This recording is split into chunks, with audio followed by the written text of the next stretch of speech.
تبارك الذي نزل الفرقان على عبده ليكون للعالمين نذيرا۔ السلام علیکم ورحمۃ اللہ وبرکاتہ۔ محترم سامعین، عزیز مسلمانوں، رمضان کا مبارک مہینہ نفل فرض کے برابر، ایک فرض 70 فرضوں کے برابر، سنتوں کا ثواب بڑھا ہوا، افطاری میں بھی ثواب، سحری میں بھی ثواب، دعائیں بھی بہت ہو رہی، ذکر و اذکار بھی بہت ہو رہے ہیں۔ لیکن اتنی ساری نیکیوں کے باوجود ایک ایسا خوف، ایسا خطرہ جس کو جناب رسول اللہ صلی اللہ علیہ وسلم نے آج سے 1400 سال پہلے صحابہ کرام رضی اللہ عنہم اجمعین کے سامنے پیش کیا۔ حضور نے سوال فرمایا، کوشچن کیا، اے میرے صحابہ، میری امت کا مفلس یعنی غریب کون ہے؟ صحابہ کرام رضی اللہ عنہم اجمعین نے جواب دیا، سادہ لوگ تھے، دل کے صاف لوگ تھے۔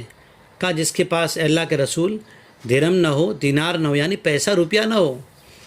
میرے آپ کے پیارے نبی، رحمت والے نبی جناب محمد مصطفیٰ صلی اللہ علیہ وسلم نے فرمایا، نہیں، آپ نے ارشاد فرمایا کہ میری امت کا مفلس تو وہ شخص ہے جو قیامت میں بہت سے نیک اعمال لے کر آئے گا اور اس کے پاس نماز، روزہ، صدقہ، خیرات سبھی کچھ ہوگا، مگر حال یہ ہوگا کسی کو گالی دے رکھی ہوگی، کسی پہ جھوٹی تہمت لگا دی ہوگی، کسی کے ساتھ مار پیٹ کی ہوگی۔